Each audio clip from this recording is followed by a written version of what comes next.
great work that's going on across the country on the plenary panel, Interventions at Work.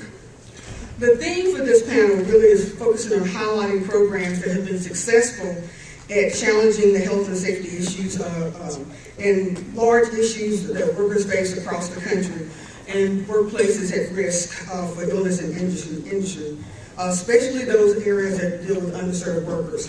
And we have individuals who are going to be talking about policy interventions, work interventions dealing with construction in Philadelphia, actually a representative from the Minority Worker Training Program, Edwin, and an employer who's doing work and also in the healthcare setting, and nail salon. So we have a great dynamic group of individuals who are going to share about their successes. And we just want to say thank you to those who are already doing these types of programs, because we know that there are many great examples out here. I know you're doing a lot of those, and what we wanted to do is to have an opportunity to hear the voices of those people who are doing this in the field and who are doing a great job at making that happen. So we're going to have 7 speakers this morning, so bear with us. We got to make sure we get going and move forward. So I'm not going to go through each one of them and give their bios. All that information is in your booklet, so please refer to that. But we're going to first hear from Chris Harley from the National Healthy Nail Salon Alliance, and then after Chris, we're going to have Gwen Nugent, who's the owner of Isabella Nail Salon in Oakland, California. Then we'll hear Faith Wiggins, the director Bill Mickelson Home Care Education Fund, also a member of 1199, the Service Employees International Union. Then we'll hear from Barbara Rinke from Philadelphia Area Project on Occupational Safety and Health, and Javier Garcia Hernandez, who's also a trainer for Philip Hodge. Then we'll hear from Paulette Detillier, who is the president of ERA Environmental and Safety out of Kansas City, Missouri, and also work as a trainer for the NIEHS Minority Worker Training Program project out of Kansas City through OAI. And then we have one of the graduates of that program, Edward Ayala, who is working right now in the weatherization field, and he was able to do it because of the training that he received under this particular program out of Chicago through OAI. So I'm going to turn it over to Chris. Thank you.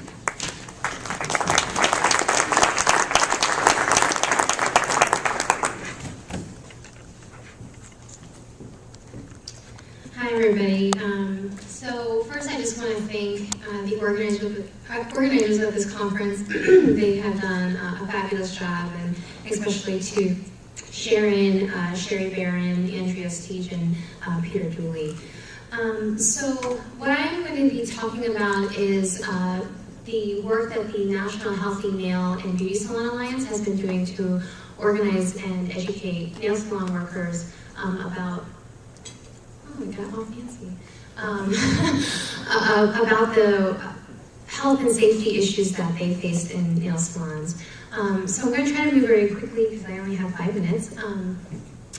Basically what the issues that nail salon workers face, it's predominantly or largely employed by Asian American women.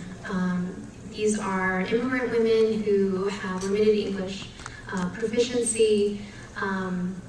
They do not receive health insurance as part of their work benefits largely, and so as immigrants, they often do not know about worker protection or worker rights issues. They don't know how to navigate through government bureaucracies and systems to receive health care, to be able to issue complaints about the health exposures that they're experiencing or the workplace conditions that they're experiencing. And so one of the major things that we have learned as we've begun to explore this issue more is that the products that they're using in nail salons are chock full of chemicals and toxins that can cause serious harm. The toxic trio, the top 3 that we are most concerned about are formaldehyde, toluene, and phthalates, which are found in nail polishes, in the glues that are used to put nails on, in the cleaning products, etc. And that these women are being exposed to these chemicals, multiple chemicals, over like long extended periods of time. They're working 6 to 7 days a week, up to 12 hours a day. Some nail technicians will bring their work home with them and are bringing these toxins into their household, exposing their children to it.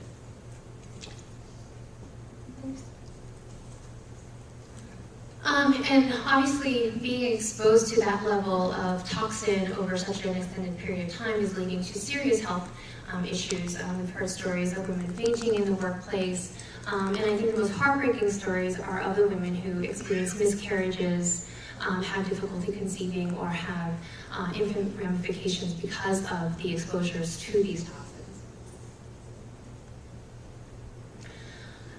And while there is an issue of salon workers and owners not being able to receive proper information because of the lack of translations, because the manufacturers are not disclosing the toxins that are in their products. We also know that within the workplace there's issues of ventilation, ergonomic problems, and other things that are contributing to the types of symptoms and illnesses that these workers are facing.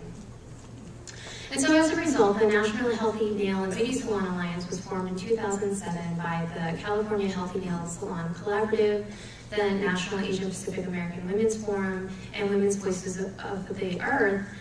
And what we've tried to do is establish a network, essentially, of folks around the country who are working on these issues, who are pushing forward training solutions, programs, local and state legislation that can improve the work conditions of nail salons. So I'm going to talk about 2 specific examples.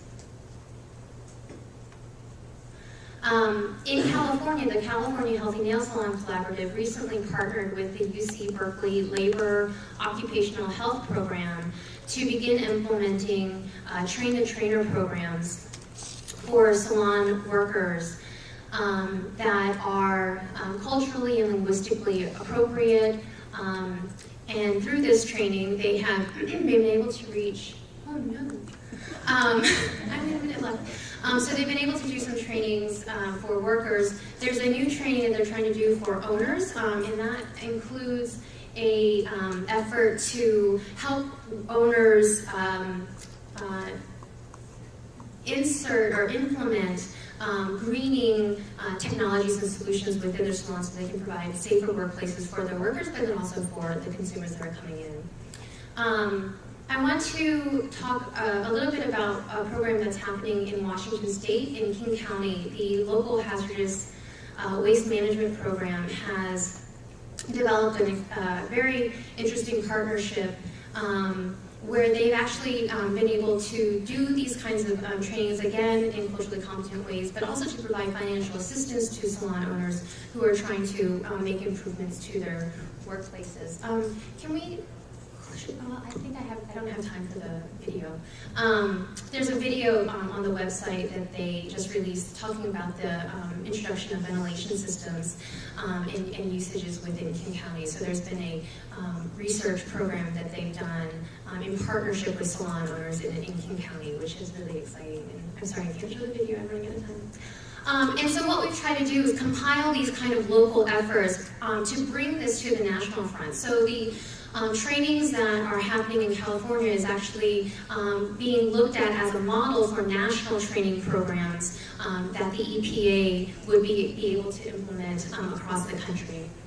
We recently, in May of this year, held a Healthy Salon interagency meeting where we brought all of the federal agencies that have some hand in regulating the cosmetics industry and providing for workplace safety to talk about how we can fill in the gaps that are allowing for toxins to be continue to be included in products in the cosmetics. And then we have researchers on our team that are helping us compile research and fact sheets and reports on cosmetic products that can then be used to educate the public about these issues.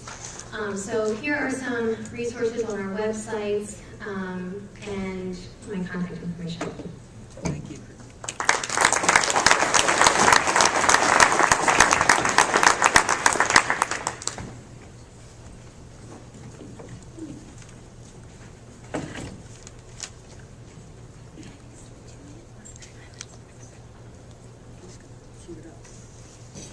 Good morning. Good morning. Thank you for inviting me to this big conference and giving me the opportunity to share my story. My name is Yuan, and I came to this country in 1990 as a refugee. When I first came here, my sponsor took me to a nail salon at a treat. And as soon as I entered the salon, I said, what is this strong smell that this place has? And she said, just have a seat. And I have a seat, and I look around, and I saw this woman in there busy use this metal file on the nail. And I continued to ask her as a curious person. And I said, why? This is America, supposed to be a really advanced country, and why are we using all this metal tool on our nail? She said, that's the way it's done so many years, honey. So literally, I just sit there and still intrigued with the smell for the past 1 hour.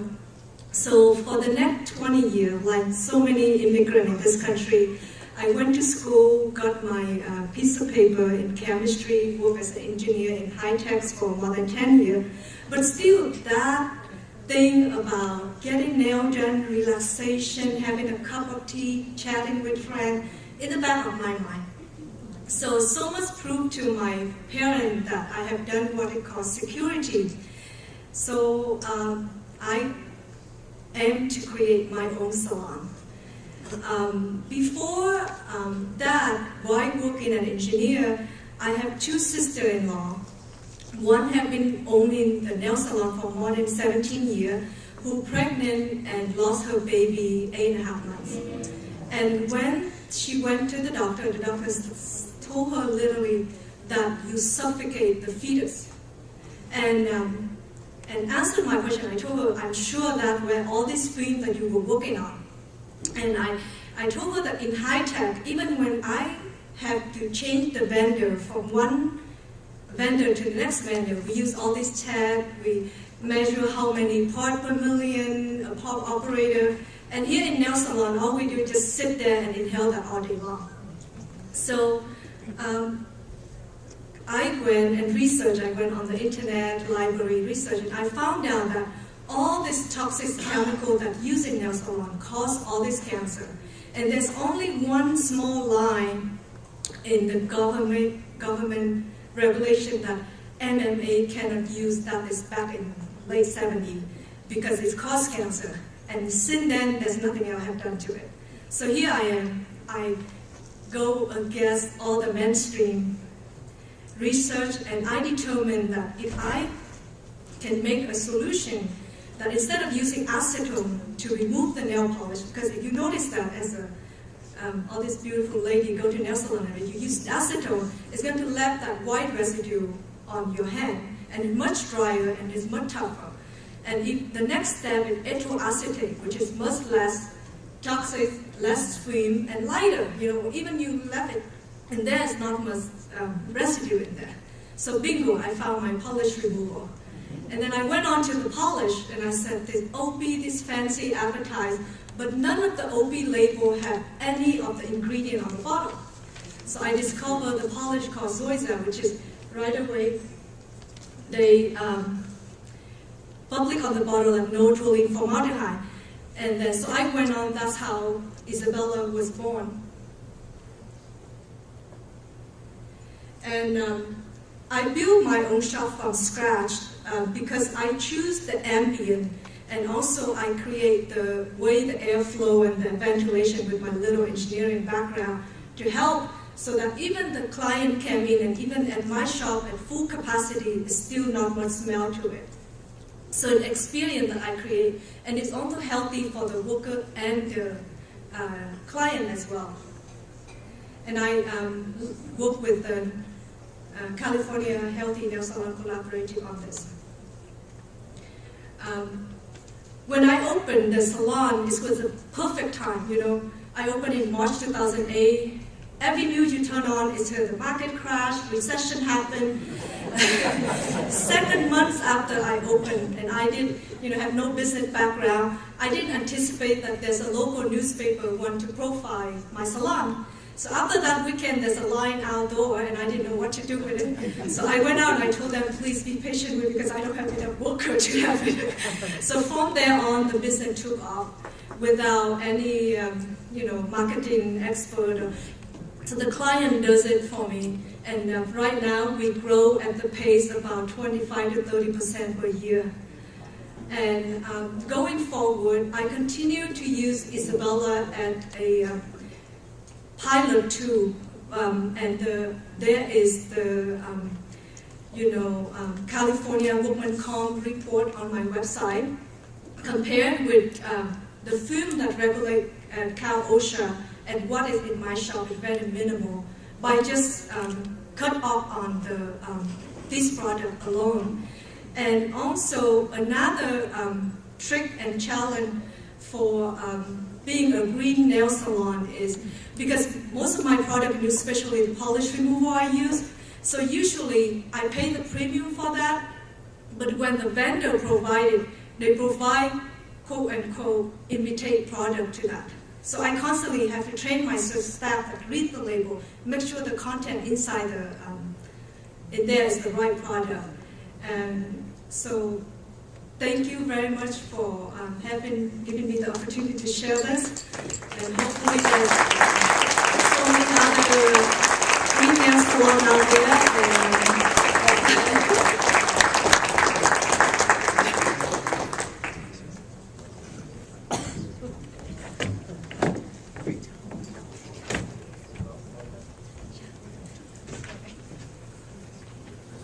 Good morning. I want to echo the thanks to the team that put this wonderful gathering together. It's great to be among health and safety gurus and experts and practitioners and consumers of health and safety services. I typically would not be standing here, but the person who is responsible in our program to run health and safety programs had another obligation. So as his supervisor, I have the pleasure of sort of filling in. And I think many of you know my colleague Wayne Young. You'll see him in my PowerPoint in a few minutes. So let's see. We were really fortunate yesterday to hear from Muriel, who I think really told the story.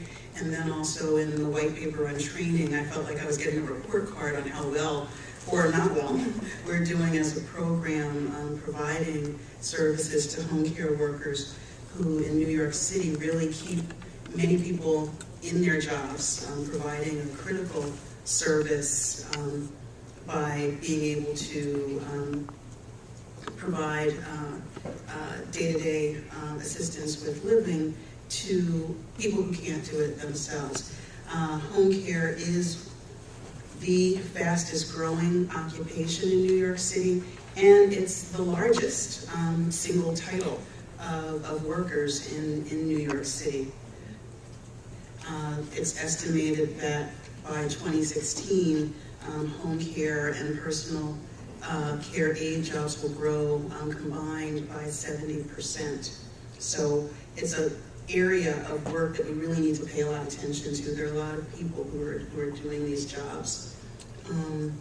And we heard from Muriel yesterday about while this is a very large occupation, the wages and benefits are meager. Fortunately for 1199 union members, there are decent wages, there are health benefits, there are pension plans, and we have an education benefit, and that's where our health and safety program resides. So we provide a variety of educational programs which are funded by employer contributions that are negotiated as a part of the union's collective bargaining process. And those programs include things like English as a second language, high school preparation. We prepare folks for the CUNY system college admission exam. We provide tuition vouchers to any home care worker who's going to college.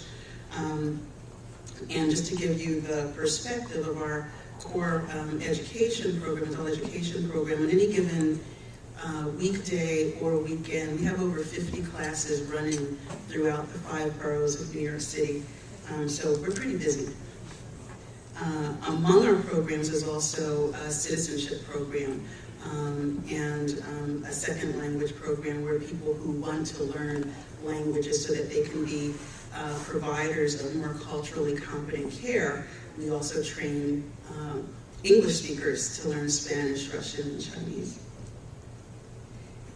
And our nursing and career ladder program is in partnership with our community college system. So that provides us an opportunity to really share resources and expertise to make sure that the new programs and the preparation that we're doing is meeting the needs. But onto the key program that I'm here to speak about is the health and safety program, which I felt like yesterday when I was listening to the papers, okay, check, we're doing some things that seem to be meeting the needs. So we use a worker trainer model, and our worker trainers start by coming in for a full week of training, which fortunately we've been lucky over the past couple of years to have funding which provides wage release for that full-time training.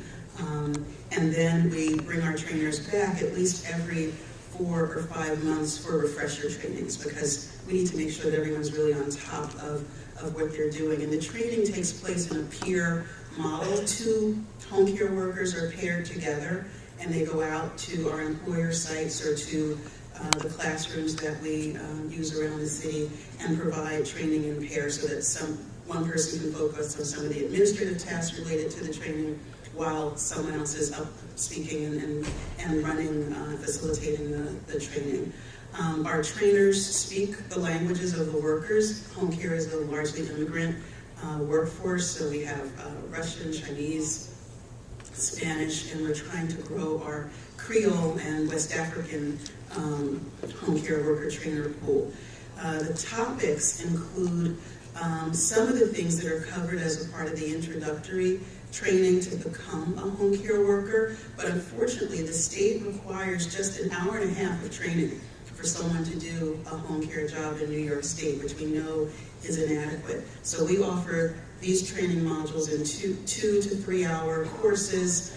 Sometimes we have full day workshops, and the course topics include bloodborne pathogens and infection control, back injury prevention, safe patient handling, ergonomics, fire safety and disaster readiness, workplace violence, and one of our newer topics, creeps me out, bed bugs, lice, scabies. But, New York City, we've got a real epidemic going on, and it's an important issue to cover with our workers so they're safe in the home, which, again, Muriel really covered well for us, just what the challenges are when your workplace is something that your employer cannot control. Now, the program is fairly mature. We've been doing this work for over 10 years, and I was happy to hear that on our evaluative measures that, while we are always looking at how do we do it better, how do we know that what we're doing is really in response to what our members in the workforce needs, but it sounds like we're doing enough based on what I heard yesterday. So we have staff that go out and observe the worker trainers to give them feedback on their presentation skills, and also to look at what the new emerging literature is in the field so that we can integrate that into our curriculum. For our participants, we use pre and post questionnaires. We've also recently implemented online surveys using some of the free software, since we're collecting email addresses, and many of our workers have email, so we can get feedback and input that way. Also, our employers are our partners in this project. We wouldn't be able to have the kind of program that we have if we really weren't working closely with our employers, which in New York City we have about 70 home care agencies that work with us on our programs in general, and in any given term, we might be working with 20 for our health and safety programs. We also run focus groups with our worker trainers and with participants who've received training. So some of our accomplishments include our ability to really leverage resources. We do use our contributed funds from employers to fund our program activity, and we also have a New York State and a federal grant that provides resources for our training program. And again, our employer partnerships, our employers often kick in their space so that we don't have to pay rent, but we can go into a classroom that exists in one of the home care agencies to offer the training programs. We also have had on several occasions conferences where we not only train home care workers, but we also bring in agency staff and others to learn about what we're doing and help make some progress in the field. So over the past several years, we've trained over 50,000 home care workers in the topics that I shared earlier, and on average, we've been training over 13,000 home care workers a year. So we're doing a lot, not enough, but a lot, given that there are over 70,000 home care workers in the city. There's Wayne at one of our worker trainer sessions where he's presenting some certificates to our worker trainers. The training takes place using small group activities, and also trainings are designed in terms of language groups. So training and our materials are available in Spanish, Russian, Chinese, and again, we're working on developing our Creole and other tools for other smaller language groups in the city. There's mapping of the home to sort of identify where the hazards are is one of the things that happens in our general health and safety training topic. And again, there's 2 worker trainers working in pairs in a session. And one of our retired Chinese worker trainers there. I can't tell you what that says. And our 2009 groups graduating, and our more recent 2010 class of worker trainers getting their certificates. I think I'm in there somewhere in the background. So, we're training thousands of home care workers annually. We think that our training really does have an impact not only on helping our members stay safe in the field while they're doing their work, but also it helps with job retention, because when someone feels good about what they're doing and feels they have the information that they need, they're more likely to stay in a job. And again, these are very difficult jobs. The turnover is typically very high, so the more that we can do with our training efforts, we're not only helping the worker, we're helping the industry. And in closing, I'd like to thank our trainers and staff. I know they're not here, but this program would not be alive if it weren't for them. And then also we have support from the National SEIU Education and Support Fund, who is the recipient of the Susan Harwood Grant, which our education fund administers, and the New York State Hazard Abatement Board, which over the past 3 years has provided funding directly to our program. So thank you very much. I'm really happy to be on you today.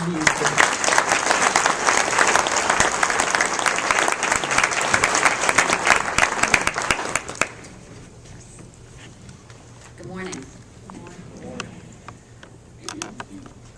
First, I want to obviously thank the conveners of this conference, and I also want to thank all the people that are here that do fabulous work every day, that overcome amazing challenges and hurdles in doing the kind of work we do. I speak first and foremost for the Kosh movement that our organization is part of, many of whom are here today, but for all of you that we've met, Javier and I have met over the last 2 days. We consider it a privilege to be here with all of you, and so thank you. And we come here this morning really passionately concerned about the population we're serving, and we feel very urgent about the need to continue to do our work and to do it better and to do it more. And we hope we, through this presentation, encourage some of you to think about doing this work as well. And we're going to begin with a very short film clip that was from our Worker Memorial Day program this year in Philadelphia. just to set the tone of urgency that we feel and want to share with you. 28-year-old was shot when 6 years old.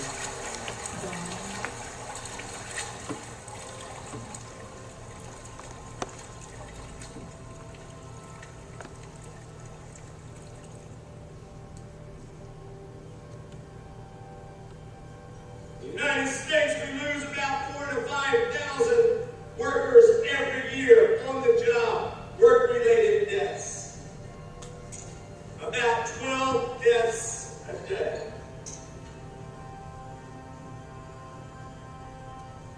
As my other leader besides Keith, utility workers president Mike Langford says, if we lost 12 soldiers every day in Iraq or Afghanistan, this country would be outraged up in arms. And yet we lose 12 people just like you and me every day on the job.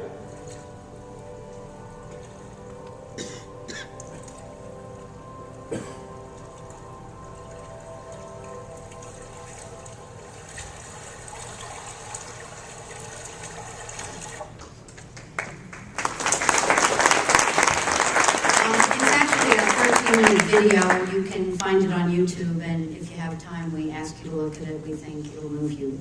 It certainly moved us that day. So, in 2007, Philadelphia, well, actually, a little bit before that, in about 2005, the city just burst with construction. City Council passed a bill that gave a 10-year tax abatement to anybody who moved back in from the suburbs into new residential construction or renovated construction, and that began just a residential construction frenzy with a competitive sort of race to the finish line environment. That also resulted in horrible consequences for the workers in this industry. In 2006, there was a huge spike in construction fatalities, 15 just in the Philadelphia region, over half were from falls. OSHA began a local emphasis program, and in 2007, Philip Posh was awarded a Susan Harwood grant to begin fall protection training for this target small residential population. And just to describe the work to you, it's brutal. It's long hours, it's unsafe working conditions, unsafe equipment, no training whatsoever, no information whatsoever about OSHA rights, OSHA regulations. It's just work from morning till dark, and even after dark, work 7 days a week, and don't question anything if you want to work, because there are a zillion people waiting to take your job. The industry is heavily, lots of immigrant workers, lots of African American workers, at least in Philadelphia, who, when manufacturing left the area, found ways to support their families through remodeling work and then renovation work. The workforce is very transient. People move in and out of it. 1 week they may be working construction. 3 weeks later you see them in a restaurant. Then they're back into construction, because these contractors may use them for 2 weeks and say, then we'll call you to come back in 4 weeks later. So it's extremely transient. It's very challenging. And in addition, in general, these contractors really don't want training. They really are not interested in seeing us at their door at all. It's about profit, it's about a race to the finish, and health and safety is actually seen as an obstacle to achieving those goals. So when we got this grant, we knew that our challenge was not to provide an effective safety program that was culturally sensitive, that was in different languages. We had access to amazing trainers, amazing consultants who could help us with that. We knew our challenge was an outreach program and a recruitment program to reach the workers, to reach the contractors, and to bring them into this training program. That was the problem and the challenge we had to solve. And we knew from the get-go 2 things. Without strong enforcement by OSHA, who now had a local emphasis program, we weren't going to be able to reach our goals. And without a very, very aggressive outreach program, we weren't going to get people into the room. So we had these challenges from the get-go, and we knew it was going to take some time to reach them. It's now been 4 years we've been into the program, and I want to give the good news before Javier gives you some specifics about how we got there. As of last week, we're just shy of having successfully trained 1,500 small residential construction workers in this program. And so we now know it can be done, but you have to live it and breathe it every single day to accomplish that. And luckily, we were able to recruit Javier, who was one of those people who passionately lives it and breathes it every day, and he'll tell you about that. So the good news that we had is that we had friends, we had relationships, and without those relationships, I don't think we would have been able to accomplish what we get to the workers that we've been wanting to get. One of our biggest asset relationship are friends. We have friends. We have enemies as well. We don't talk about them. We have friends. Our friends of OSHA. Our friends of OSHA refer those contractors over to us. The contractor comes with the workers over to Philippash.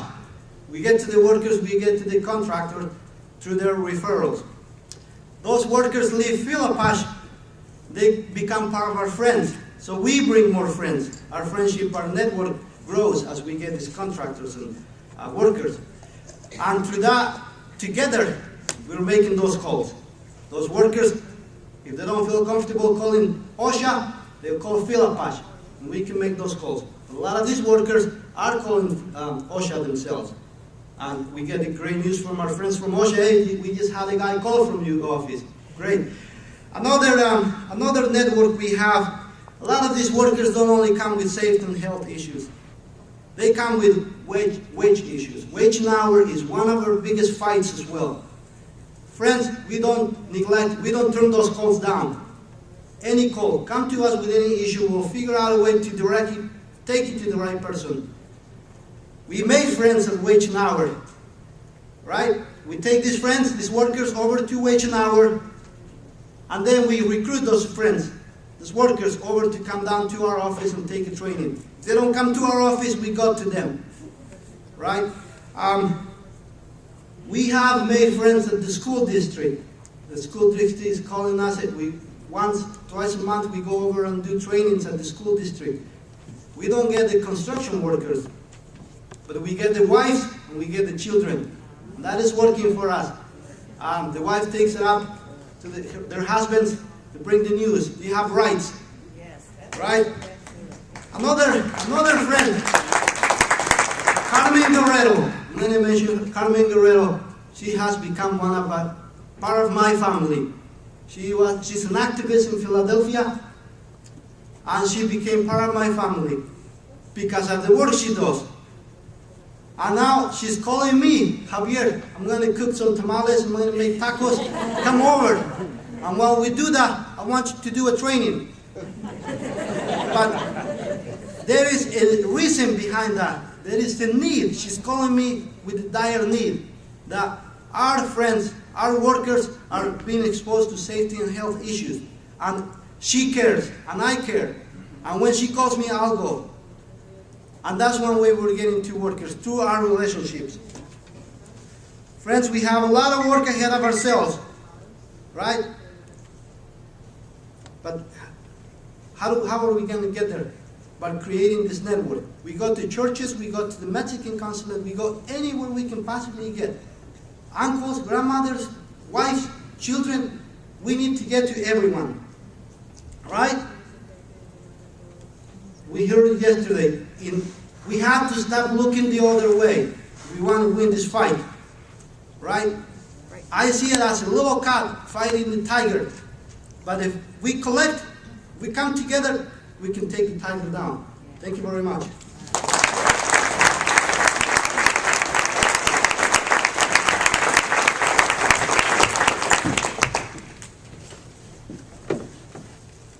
I'm also glad to be here, and it's a tough act to follow, I might add. In 1997, I was a minority contractor in Kansas City with Labor's Union 1290. And in the field, what I saw was there was maybe 5 minorities in the entire industry. This was not acceptable, and it had to change. When I asked many of the minorities, why aren't you in this environmental field? They said, we didn't know about it. We had no idea there was such an industry even out there. And we would not know where to go to get the funding and the training to get those jobs.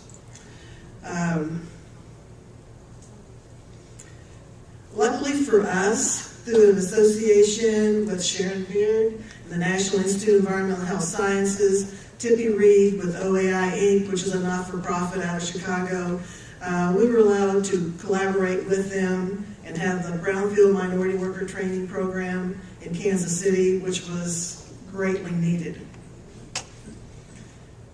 I'm going to fast forward a little bit here up to 2011. Since 2011, we've trained 30 students per year. That's a total of 45 minorities that have received training in Kansas City.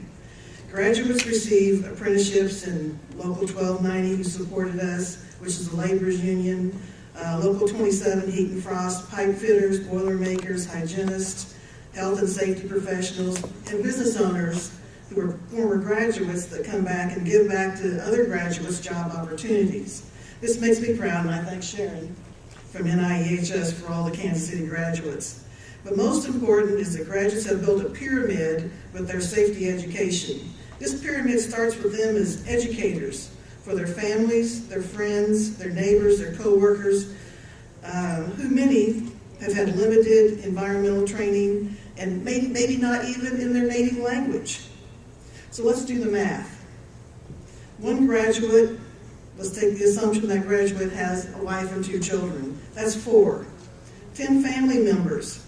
Maybe you don't know all your family members, but you probably do see them on Thanksgiving and Christmas. That brings us up to 14. 10 neighbors. We all have 10 neighbors. 24. 6 friends. That's 30. 10 co-workers.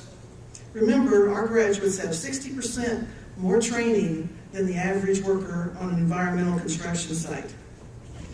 40 times 450. That's 18,000 with environmental health and safety awareness.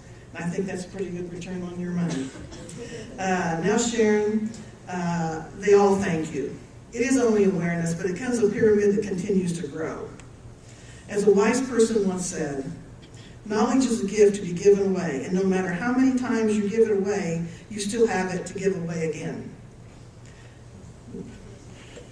Sorry, lost my little feed there. From unemployment or underemployment to safe workers, advancement to supervisors, college degrees, geologists, air sampling professionals, inspectors, safety officers, skilled labor, business owners. This pyramid is continuing to grow in Kansas City. I want to see more funding from EPA and OSHA for inspections to stop contractors who refuse to protect their workers, which will reduce health care costs and improve the quality of workers' health and as well as their families. The bottom line is, I have students that come back to me that because of the economy, they're working for a contractor that does not care about their health and safety. They're coming to me and they're telling me, I cut my finger. I was not allowed to go to the doctor. 3 days later, when they have an infection, we find out the tendons have been cut. So what happens? All the other workers on the crew get their tools taken away from them, their hand tools. So they're working in a powerhouse, 140 degrees, 8 stories up, cutting chicken bar off of a boiler with a rock that they have sharpened into a knife. This is unacceptable. We also have another student that was given boots. He wore a size 11 boot, but they didn't want to give him 11. They got him a 10.5. With that 10.5, he got an infection in his foot. He spent 10 days in the hospital because of that. That was not considered to them a workplace injury. He was there on his own, and when he came back to work, he was laid off. I admire everything that everybody here is doing. It's so important. We have to keep up the fight. We have to work with contractors. We have to get rid of the contractors and stop the contractors that do not want to provide health and safety training and expertise to their workers, because it's not fair to them, it's not fair to their families. I proudly want to present one of our graduates out of the OAI training class. What year? 2009? 2008 or 9? 2009, I think. And he is really the picture of a minority worker training graduate. I want to present Edwin.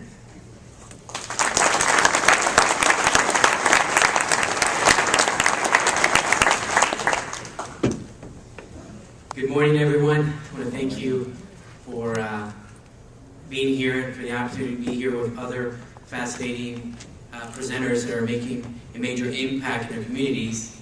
And it's such a privilege to be here and present here in my hometown. And I just want to thank everyone for just being here and caring about these important topics. When I was selected to receive training at OAI, it was during a time in my life that I didn't know what the next step would be after attending Wright College, a local community college of city colleges in Chicago, after attending the Building Energy Technology program, which focuses on energy efficiency and renewable energy. And I knew that I wanted to continue to learn more about weatherization and anything that had to do with renewable energy. I took being selected part of the OAI program very serious, and I wanted to take advantage of this opportunity because I knew that it would lead me into the right direction in my career. While attending OAI, I received lead, asbestos, OSHA training, very important, obviously for safety, working in the field, and training in weatherization. And it is because of this program that I'm able to work for a Chicago area company that gave me an opportunity to implement my training.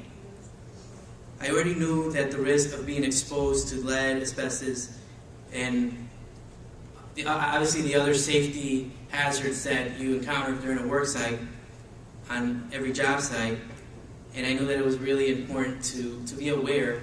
It's extremely important for workers to be trained properly and have these programs in place.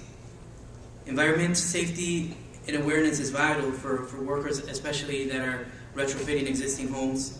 For example, blowing insulation into an attic space or air sealing attics.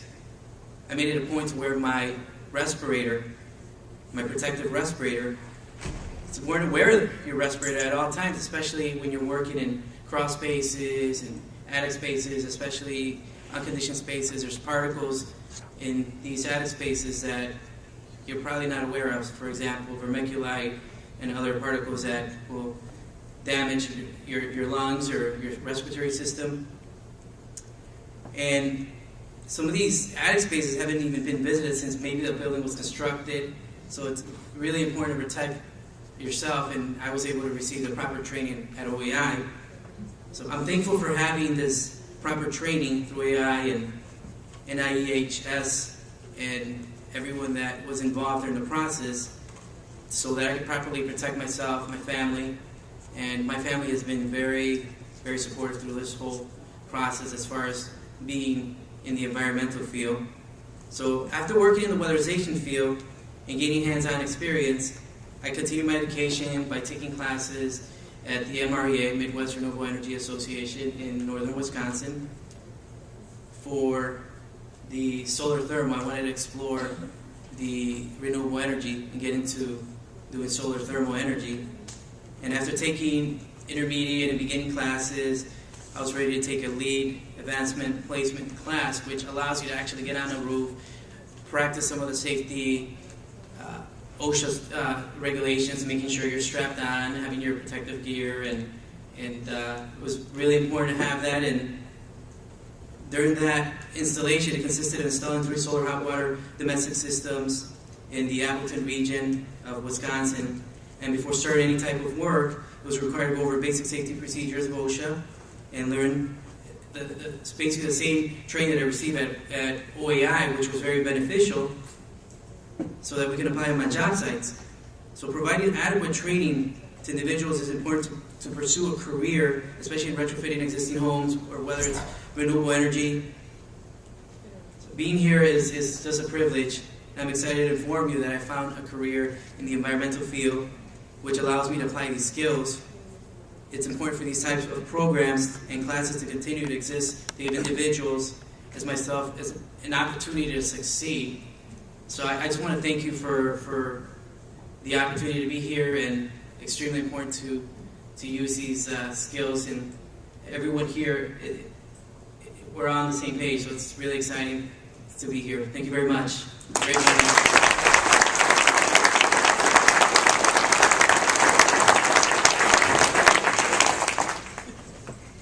We have a couple of minutes for question and answers here, so if you have a burning question for any of our presenters, please step forward, or we can also take the mic to you if you raise your hand. Right here.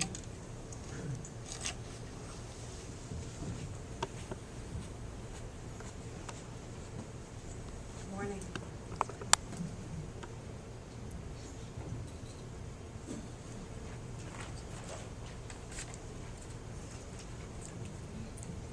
Good morning.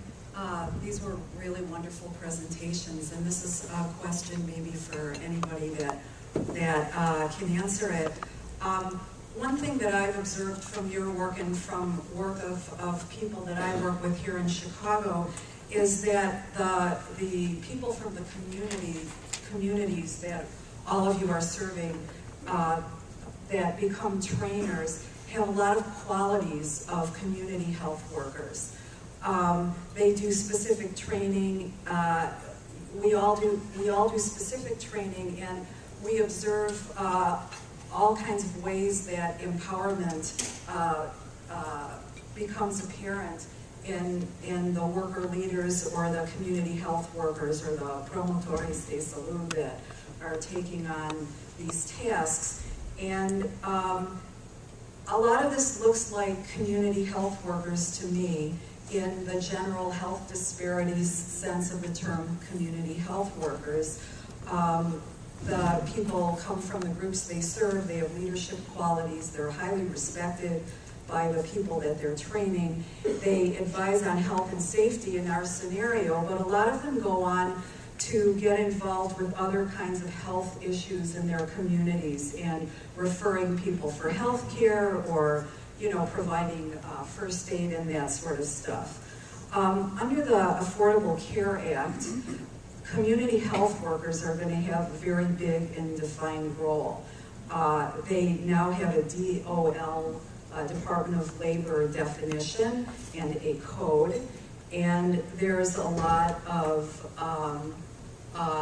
activity around trying to figure out how they should be trained and what they should be licensed to do and how their certification should go. And I'm wondering if any of you guys are involved in that effort, bringing occupational health stuff into that, or bringing your people into that world.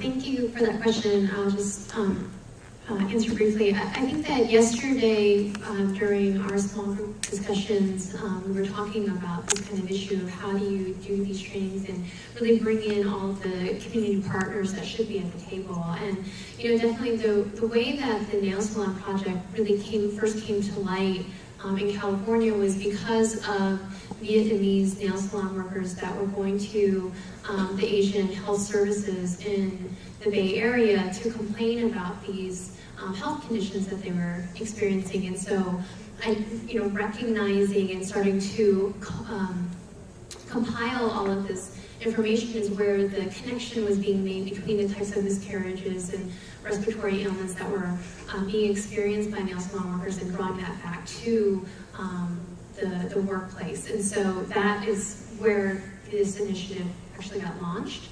So definitely, there is a highly central role that community health centers play in making sure that workers, especially immigrant, limited English proficient workers who are being exposed to these conditions, they need to play a very central role in continuing to be those messengers and trainers and educators within the communities. And so that's something that my organization also works with APCHO, the Asian American Community Health Organizations, which is again a nationwide national alliance of community health centers that service predominant API communities in order to do these kinds of education and outreach, and really making sure that minority communities, the Asian American populations, are aware of the additional benefits under the Affordable Care Act and how to draw these connections. So absolutely, I think that they need to be very much central in these dialogues. And one of the conversations that we were making is that while all of these trainings and programs and the importance of public agencies to play in this role, we really need to make sure that the points of entry for especially immigrants to find out about how to protect themselves need to be empowered and supported in being able to disseminate that information, since they are the points of contact and of trust. I think that was an excellent question. There's a lot of activity now around defining what is a community health educator, and what we've learned at 1199 at CIU is that there are multiple definitions, and as a union of healthcare workers, we're largely in acute and long-term care, but community health is something that is not at the same level of density. One of the problems, well, the challenge is, I think, with many industries is how do you build career ladders that articulate so that someone coming in at this level but who has some experience isn't redoing and relearning skills and gaining credentials that they already have. So how do we create a way to recognize the competencies that are required and map those competencies so that people can move up and that the jobs as they're created in the community health area are inviting the entry-level healthcare workers or other workers who have content and value that could add to those new jobs. One of the other challenges is that there is not yet, from what I understand, a payment source. So for some of the work that's defined that community health workers will do, there's not a reimbursement stream in Medicaid or Medicare to fund these jobs. So while it's a great idea to do this work, where's the money coming from to build this workforce that's very needed in terms of preventive care so that we don't have the kind of healthcare costs that we're facing now nationally? Any other burning questions? Right over here. Who has the mic? Okay, great. Go ahead. It's an easy question. Do you believe your communities are hard to reach?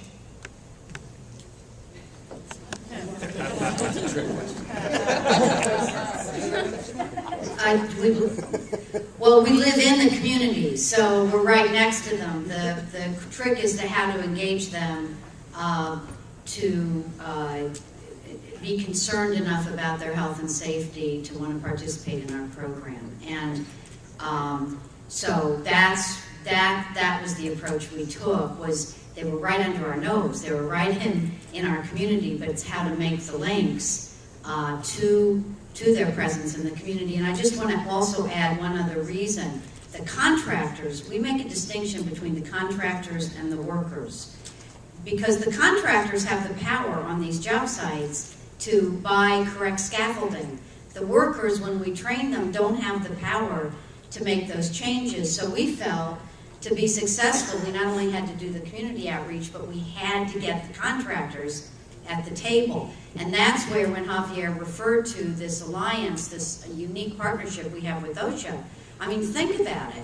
OSHA has a local emphasis program. They're on the street every day, as we are on the street every day, going onto the construction sites, citing these contractors. They pull them in for fall protection, and they send them to us for training as part of the settlement on their citation. So that was a critical aspect. Our partnership with OSHA of getting the contractors to the table. Then the second piece was in the community, getting the workers to the table as well. And I think you covered it. Okay. One other comment over here. Chris? Sorry, I just wanted to say very quickly, one of the commonalities that I've been hearing throughout this conversation at this conference is really that what makes these communities and populations especially vulnerable to workplace violations and difficult to reach is the immigration status. That many of these individuals are newcomers to the United States, they are not familiar with our systems, and then that's doubly problematic if they're undocumented and therefore are really vulnerable to the exploitation of employers and are outside of the reach of government agencies. And so that's, I think, a very common thread that we need to be cognizant of. Okay, quick, well, let's see, I saw Bernie first, so can someone get the mic to him, and then it might be the last question before we have to move on.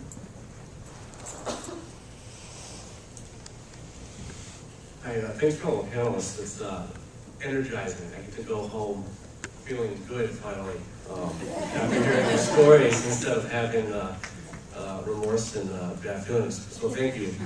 My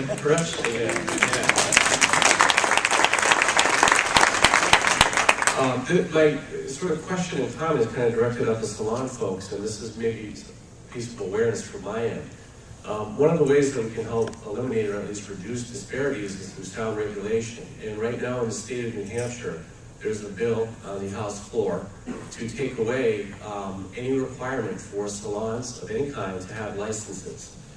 And one of the ways that we were able to educate our salon folks was through the many health officers that we had in New Hampshire, where they could go in and give awareness level training to those folks. But with the removal of these licensing requirements, that ability for the health officers is going to go away. So I don't know if this is happening in other states, and maybe this is a conversation we can have offline, but this is certainly not a good thing for our folks who do this kind of work in New Hampshire, and I hope it's not going on in other states. But, to answer that question, I think it's really good to come from the government level, because I took this as a personal experience and personal quest, and luckily that the area where I'm in, which is Oakland Hill, Montclair, California, Berkeley Hill, where all the nuclei, where all the change and client respond well to the product that I have. The challenge is, everybody out there, even when I did my research to open the salon, they would say I would fail. And they would say the reason I fail because the product I use is expensive, therefore I have to charge customer more. But I explained to the client that down the stream you pay much heavier price. Because you go in there, you shower yourself with all this toxin, you go home, and years from now you will hear all this cancer, and we're just wondering where we got those cancer from. So from the state level, from the government level, I think fundamentally we need to do something about this, especially that CMA that we use as a primer in the fake nail. Because this manufacturer, they intentionally is like drug. So if you got on it, they drill your nail, you put it on, you cannot take it off, so every 2 weeks it looks ugly, so you have to go back. And in my salon, I create a product that is the consumer choice. You make that choice, you go in for the beauty treatment, for the experience, for relaxation, and also you help this woman to be healthier, to have a work that, like myself or my other technician out there will be proud to tell their children a year later that here we make this contribution to the society and having fun and healthy and doing our job. So I think if my pledge or whoever, state official sitting in this room, to have a little change, even just a polish removal or at least whatever component we use in the salon, at least explain. Like in high tech, we have this explanation, every site you come in, this site contains the chemical that causes cancer. This worker, none of them had known And this is my 4th year in the business, and there's a worker left my site, and they want to come back because they said somehow when they work in my salon, they come home, they're physically tired, but not mentally. Because when you inhale those fumes in your body, you feel, even in their throat, they feel the dry. And because all this fume that they don't, hear from it, but technically you get in, that's 8 hours that they're there. And also from client point of view, a lot of clients love my salon, and like I said, they do all my marketing for myself, so here I am. So my wish is, years from now, hopefully 4 or 5 years, there will be an all-green nail salon in the nation. And we don't have to hear all this miscarriage or cancer anymore. So.